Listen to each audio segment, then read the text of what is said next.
Hey, what's good, self-direct investors? I hope you're all doing great, and I want to welcome you back to my channel. If you're new here, my name is Jordan. I'm the mind behind Make More Capital, and today we're going to recap this week in cannabis news from August 30th to September 5th. Now, before we jump in, if you enjoy this video or you learned something, please just leave a like on it as it really helps out my channel. And then, of course, if you want to learn more on how to take advantage of this generational investment opportunity, subscribe below so that you don't miss any future videos. Then there's plenty of content for you to go back, rewatch, and educate yourself with. I've tried to put all the news and facts in one place so you can watch episodes over time to learn about the evolution of the industry, identify top companies that you keep seeing pop up, and then take advantage whenever you're ready. But we have tons of developments, so we're just going to jump right into it. As Massachusetts recreational cannabis sales surpasses $2 billion less than 3 years after first adult use retailers opened. And this is big news because this is the first state to go all out on the East Coast, which is some foreshadowing of what we're going to see with New York, New Jersey, Connecticut, and other states as they can come online. In fewer than 3 years since recreational cannabis dispensaries opened in Massachusetts, gross sales have surpassed $2 billion. Regulators announced Wednesday. At the close of business Tuesday, the state's mandatory seed-to-sale tracking system showed that sales had reached over $2 billion, according to the State Cannabis Control Commission. Perfect timing.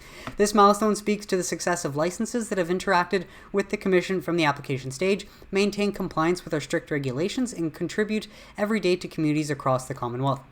This number also underscores the entire agency's tireless efforts, particularly those of our hardworking staff, to thoughtfully regulate a safe, accessible, and effective adult use marketplace that keeps critical tenets of our mission, public health, public safety, and equity, among others, front in mind, said the Commission Executive Director Sean Collins. So let's look at some details. That milestone comes less than a year after the state passed the $1 billion mark on November 3rd, 2020. Massachusetts has 165 cannabis retailers and 3 delivery businesses currently in operation. That's it. That's not a lot compared to other states. The first adult use stores in Massachusetts opened in November 2018, which were also the first on the entire East Coast.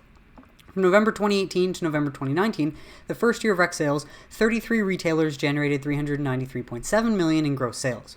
For the full calendar year in 2019, licensees tallied $444.9 million, the Commission said.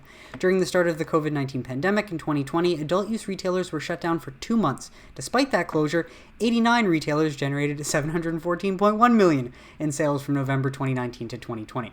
As of Wednesday morning, $844 million in sales has been generated since January 1st, already making 2021 a record sales year thus far, the Commission said. Wednesday also marks the Cannabis Control Commission's 4th birthday. And so as the Commission reflects on our 4 years of work, I hope the Commonwealth is proud of the agency we have built and the new industry that has been introduced and established in Collins. So thank you, Massachusetts, for leading the way on the East Coast so that other states would follow. Besides that, we have Illinois' adult use cannabis monthly sales figures for the month of August they are in. Now, this is their second highest total of items sold in a month at 2.7 million. But we see that the sales decreased a little bit from July, from 127.7, so about 128 million, down to 122. But keep in mind, July had July 4th long weekend, and it had the music festival Lollapalooza. So this signals that sales are very strong still. As we can see, 81.2 million came from in-state, while 40.6 or 41 million came from out of state, where citizens do not have access. Therefore, they're driving all the way to Illinois to pay their tax dollars to this state as opposed to their own. So that's great news, though, to see that sales are strong and continuing out of states that are leading the way. And then we've got news that New York's lawmaker approves governor's key cannabis regulatory appointees to jumpstart legalization. That was fast. It's taken Kathy Hochul maybe 3 days or a week to do what Cuomo couldn't get done since March. The newly inaugurated governor of New York says she wants to jumpstart the implementation of cannabis legalization. She took a major step on Wednesday by making 2 key regulatory appointments to oversee the state's cannabis market that were quickly confirmed by the Senate during the special session. The former New York Assemblywoman Tremaine Wright will serve as chair of the Cannabis Control Board, and former Drug Policy Alliance staffer Christopher Alexander will be the executive director of the state's Office of Cannabis Management. The Senate Finance Committee advanced the 2 nominations earlier on Wednesday prior to the final vote by the full body. And the Senate has already voted and confirmed. So, think of what Cuomo could have done. He just didn't want to because of his own personal issues and discrepancies with the Senate. Thank you, Kathy Hochul, for stepping in, taking over, and helping get the ball rolling. And the good news is that on top of that, allowing public cannabis smoking leads to bigger New York City arrest decline than in other legalized places. So this is just a big, good precedent that New York is setting that other states can follow going forward. as the number of cannabis-related arrests and summonses plummeted in New York City in the first quarter since the state's legalization law took effect, data released by NYPD shows. While it might not seem surprising to see arrests drop following legalization, the decline was far more significant than those seen in other jurisdictions that have previously ended cannabis prohibition, and it likely has to do with the unique aspect of New York's cannabis law that allows for public smoking. Because if you looked at New Jersey after legalization, after the ballot vote on November 3rd, 2020, and seeing into that, there were still thousands of people arrested in early 2021, which just seems wrong, right? And absolutely is, but it's like, do cops not use their discretion? Do they just do what they're told? So at least the NYPD is getting the memo, as arrests for criminal possession for cannabis fell from 163 in the first quarter of 2021 to just 8 in the last quarter. Under legalization, adults 21 and older can possess up to 3 ounces of cannabis, so those busts are for possession in excess of the limit. Plus, cannabis-related summonses, meanwhile, declined from 3,687 in the first quarter to just 8 in April, May, and June. 6 were for unlawful possession of cannabis and 2 were unlawful sales. The state has yet to launch retail sales of recreational cannabis, creating an access barrier. So that is why it is better to get this online sooner than later. But that's very positive because, again, once you legalize, you should stop arresting people for things they shouldn't have been arrested for in the past in the first place. And that's one way, again, that we just help improve people's lives and shift the sentiment. While Arizona court clears over 3,600 cannabis charges in a clean sweep. So the Maricopa County maintains the lead in Arizona's expungement process.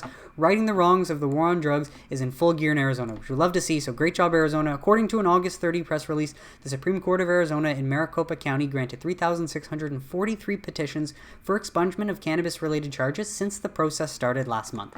The court announced that following the passage of Proposition 207 in 2020, an average of 650 people per week are filing petitions with the Supreme Court of Arizona in Maricopa County to have felony cannabis-related convictions wiped off their records.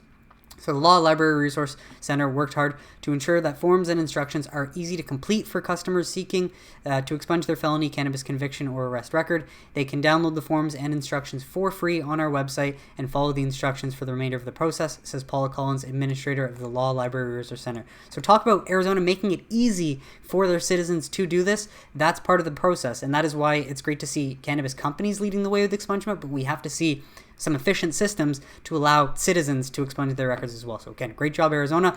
And on top of that, just want to step into the Office of Medical Cannabis Use in Florida for a moment. As we look at the past week, what we can see, though, is that the qualified patients rose from 603,000 last week to 607,000. And post-summer, we're seeing the numbers go back up because this is an increase of 3,822 in just a week. So I think that's very impressive to note. While pursuant to an approved variance request, Columbia Care Florida is now doing business as Cannabis. So at least once this gets approved, they will be able to shift their branding from Columbia Care Florida to Cannabis to align with what they're doing in other states. And then if we go down here, we can see sales again are strong. The amount of milligrams of THC sold for medical cannabis, the amount of milligrams of CBD sold, and the amount of ounces of smokable flower, again, truly sold 38,000. And that's about a ton of cannabis plus 6,000 ounces, give or take. And as we can see, Liberty Health Sciences, Terra Wellness, which is actually owned by Parallel, not the parent co. I made a mistake in the last episode. Curaleaf, AltMed, owned by Verano. Fluent, I didn't check the rest. But regardless, all these companies are continuing to see strong growth in the state, so it's very important to highlight that. And we love to see that more patients are coming on and getting their medical access. While this is a must-hear interview with founder and chairman Boris Jordan, hosted by the Wolf of Weed Street, and his partner Mike Edward from True Trading Group. Now, I'm just going to play this here. The link will be below if you want to grab it from YouTube.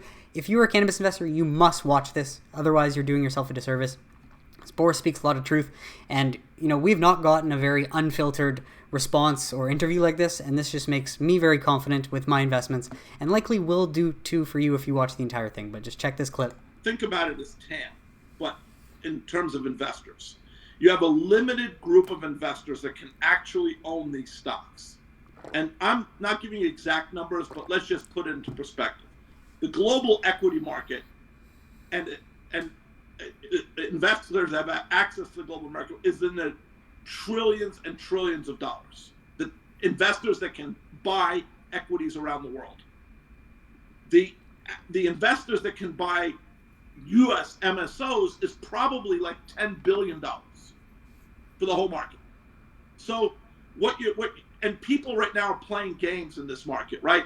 They're shorting one stock, buying another one, and it's the same group of people going in and out of these stocks because the big investors at the moment, some are getting access, but many can't get access. And so that's the real problem. And so I don't even look, to be honest. And I know this is probably the wrong forum to say this. I don't give a shit right now, sorry, about where the stock. As a matter of fact, every time the stock dips, I can tell you, smart people are buying these companies, particularly the ones that are executing at great level, because it's free money. And what will happen is people won't even realize how quick this will flip when you get safe banking, or you get another watershed event. So, for instance, once somebody is like, for instance, there's rumors in the market that one of the big money center banks that shut down trading, I found this out just this morning, called a couple of guys I know and said, we're reopening trading. If that happens, you will see just a fundamental reevaluation in these stocks, because they're trading way below where they should be trading if you compare them to any other industry in the consumer goods space that's growing with the kind of margins that we have. And so we're still early stage, and that's what many investors don't understand. This is the early stage of the development of the market. But these stocks will run, they will revalue based on the fundamentals, and the stock prices always catch up to the fundamentals. Trust me, in 30 years of building companies, this is not the first time I've seen this. Stock prices always catch up to the fundamentals of the business. And as long as the fundamentals... And now notice he said that a watershed event of some sort, and he mentions that a bank, or people that he spoke to, said that a bank that previously wasn't allowing cannabis assets or cannabis purchases was now considering it. Well, this news came out the following day. Merrill Mellows approach to cannabis-related businesses. So good news, right after Boris sort of basically highlighted this, revisiting the firm's approach to clients with cannabis-related businesses ranked among a handful of items that Merrill Lynch wealth management executives have tackled in their Project Thunder initiative. The campaign, launched last week, is aimed at addressing frustrations and pain points endured by the brokerage's financial advisors. Merrill's executives unveiled plans for streamlining and adding more flexibility to the process of onboarding clients who own or invest in cannabis-related businesses as part of the new initiative.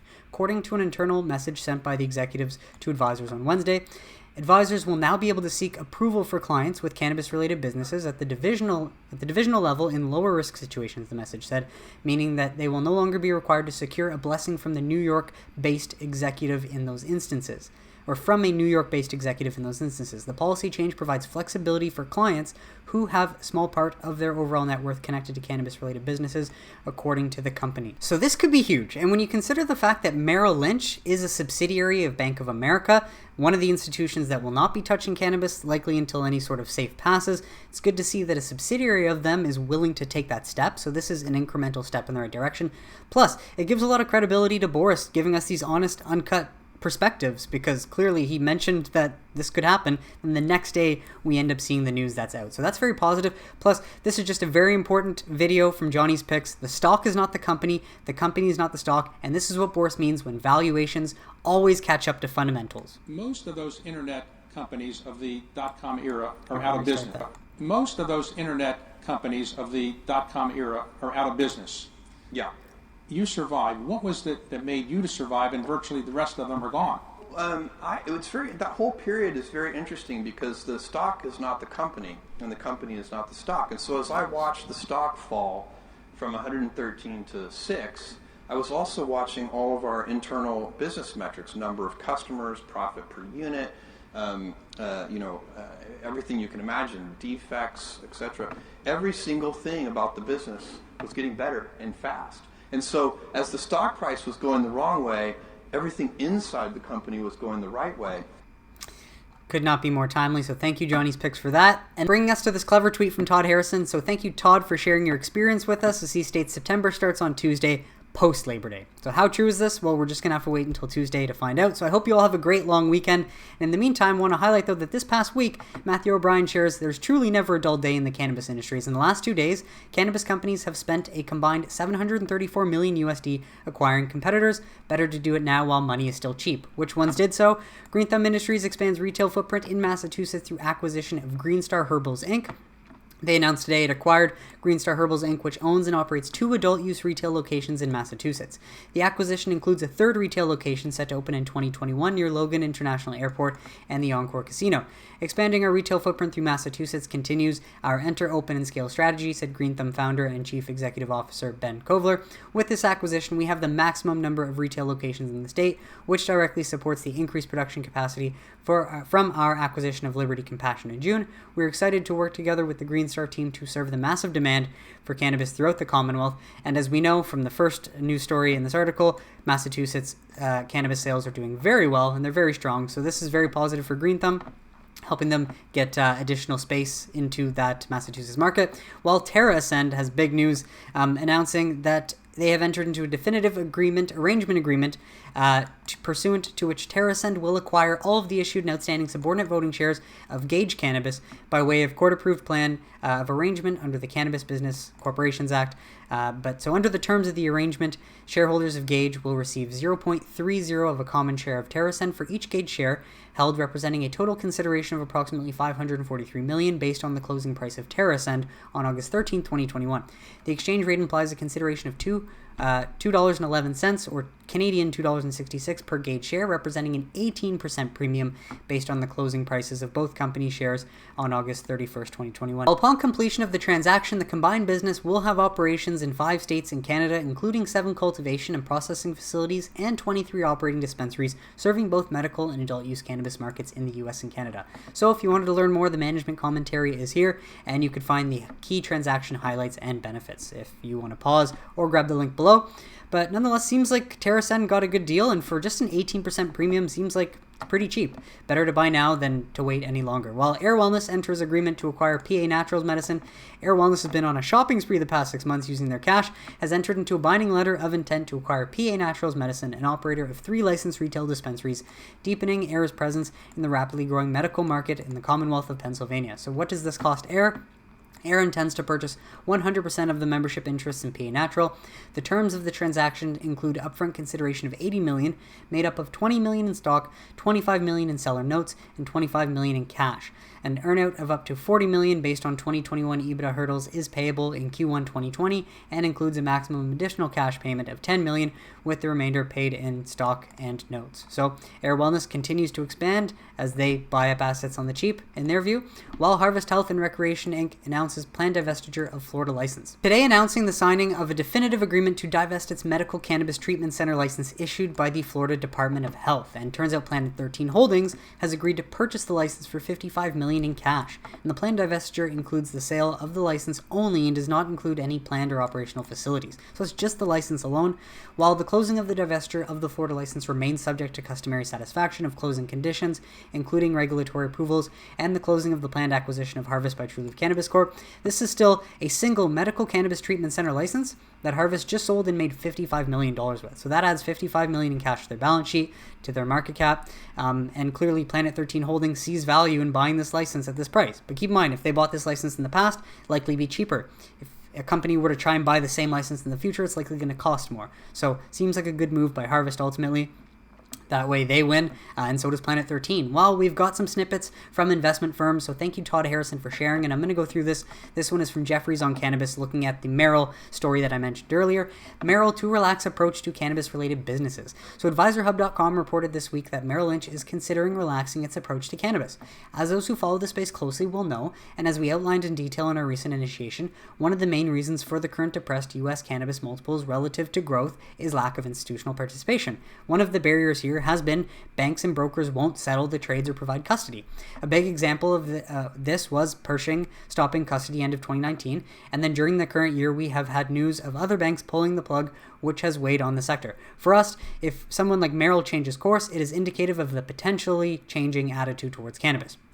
While we continue to fully expect capital market protections to be provided early next year, which will mean there will no longer be any custodian issues, and I think that's referring to SAFE, so we'll read that again. While we continue to fully expect capital market protections to be provided early next year, so yeah, that's SAFE, I would say, which will mean there will be no longer any custodian issues, and will also likely trigger a huge flood of institutional money into the space. We think once we get better visibility on this happening, which we already are to some degree, increasingly more banks will offer custody, and more institutions will get involved involved ahead of any legislative change actually being passed. So thank you for sharing that, Todd, from Jeffries. Well, this one is from Needham on U.S. cannabis. It is extremely unusual to see such early-stage businesses with such high margin rates and cash generation, and volumes down 69% from January. So let's learn more about this one from Shooter McGinley. According to Todd Harrison, U.S. industry operating fundamentals have been outstanding thus far in 2021, although trading volume and valuation have been in decline since March. Operating fundamentals for MSOs, as highlighted by strong Q2 results, continue to improve, with revenue growing 2.5x and EBITDA by 3.1x year over year. While the rate of growth is impressive, gross margin rates average 53% and EBITDA 31% in Q2, and 40% of the larger MSOs generated positive cash flow from operations in the first half. So for such an early stage industry, it is extremely unusual to see businesses with such high margin rates and cash generation. While the fundamental outlook remains very strong, with balance sheets that are in good shape with $2.5 billion in capital raised since late 2020, equity trading volume, prices, and valuation have declined materially in recent months as markets improperly discounted a faster pace of federal reform in a change of party control in the executive branch of Senate. As such, the monthly average trading volume this summer declined 69% from its peak in January, and MSO stocks are now up just 3% year to date compared to a peak of 55% in March. But with 2020 EBITDA estimates up 13% year to date, all the equity decline was driven by multiple compression versus changing expectations on fundamentals. But keep in mind, this industry is unlike any others. When the tide does change, it changes very quickly, and the volume comes in waves. This last one, just highlighting what was also mentioned by Needham. So thank you, Todd, again for sharing this. U.S. MSO growth and valuations versus other U.S. industries. MSO industry is a sales growth outlier, and this is looking at compared to 125 industries in North America. So MSO industry growth is the highest, with valuations in the bottom 30%. So key point, MSO valuations is in stark contrast with growth rates compared to other North American industry, according to this. So that's very positive. Plus, MSO average daily trader volume. Key point here, trading volume decline has made it harder for institutions to enter or exit position in MSO stocks. While MSO trading volume is down by 2/3 since peak January, while several banks instituted policies restricting trading on MSO equities, we view changing perception of the pace of federal reform is the primary driver of the decline, and lower trading volume makes it harder for institutions to enter or exit larger positions. But of course, as we know, with Merrill starting to allow that, it's positive that the sentiment is changing in the right direction, as I've been trying to cover over time, and that will allow, more banks to take custody. And over time, that will allow more U.S. capital to flow in and take advantage of these very discounted valuations. Well, some other news from marijuana moment. DEA proposes massive increase in cannabis and psilocybin production for research to develop FDA-approved medicines. Oh, sounds like the DEA is having a change of heart, but more likely they're just folding to the pressures. The Drug Enforcement Administration is proposing a massive increase in the production of cannabis and psilocybin for research purposes, with the intent of aiding in the development of new federally approved therapeutic medications. In a notice set to be published in the Federal Register on Thursday, DEA said it is proposing significant increases in the manufacturing of the Schedule I substances psilocybin, psilocin, cannabis, and cannabis extract, which are directly related to increased interest by DEA registrants in the use of hallucinogenic controlled substances for research and clinical trial purposes. DEA firmly believes in supporting regulated research of Schedule I controlled substances. It said, since when? Since yesterday? Therefore, the aggregate production quota increases reflect the need to fulfill research and development requirements in the production of new drug products and the study of cannabis effects in particular, as necessary steps toward potential FDA administration approval of new drug products. So now the DEA wants to produce 2 million grams of cannabis, or about 4,400 pounds in 2021. That's a 500,000 gram increase for its initial quota for the plant for this year, and it's proposing to manufacture 500,000 grams of cannabis extract, which is more than double its original quota. So hey, at least these main agencies like the DEA are changing their view towards cannabis, and we're actually seeing some sort of progress, because again, we've wanted research this whole time. We just thought we needed to deschedule it. I'd rather still deschedule it and get the research done that way, but regardless, good news. While top Mexican senator says lawmakers will again take up cannabis legalization new session. So this was great, because I was wondering and looking for news out of Mexico. Mexican lawmakers will take up the issue of establishing rules for a regulated cannabis market in the new legislative session that begins on Wednesday, a top senator said. But Senator Julio Ramon Menchaca Salazar of the Moreno Party, my apologies if I butchered that, said in a new statement on Monday that cannabis legalization will ideally be taken up by the legislature in the forthcoming session after regular orders of business are addressed. So this is the first we're hearing of this, but basically this is lawmakers of Mexico saying they are going to take up cannabis legalization, as opposed to just, letting the decriminalization happen by the Supreme Court and then allowing, cannabis industry to run amok, better to, again, take up legalization, create a regulated adult use market, as opposed to just, not doing that. So good news out of Mexico. While Panama's Congress approves medical cannabis bill in a unanimous vote. So we're seeing Panama's National Assembly unanimously passed a bill on Monday that would regulate the use of medical cannabis, making it the first nation in Central America to do so.